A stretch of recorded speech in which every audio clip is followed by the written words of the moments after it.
Hey! Hey, beside the briefcase! Beside the briefcase!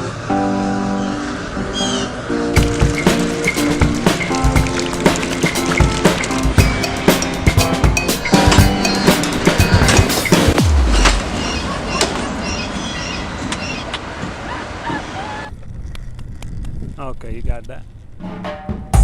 I wanted to take this opportunity going over to Home Depot. In any case, I wanted to talk about the piece that I'm doing because there's 5 different pieces and I briefly spoke about it in the video. The unique thing about this is that we're dealing with the spaces in between the sculpture. Sculpture in general is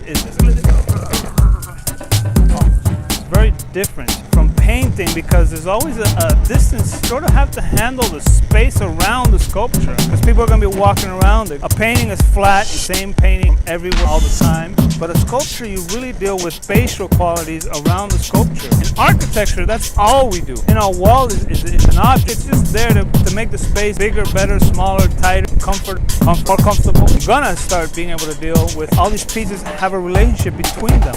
As important, if not more important, than the actual piece. How close they're standing to each other says a lot about what they're trying to say. The stance they make says a lot. Close far from the center says a lot about what they're trying to say. Let me get across the street on foot.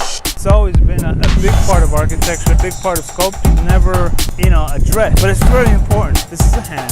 This is 5 fingers. And while it's the same component, you added those spaces in between. It makes an enormous shift in the interpretation of the same identical objects.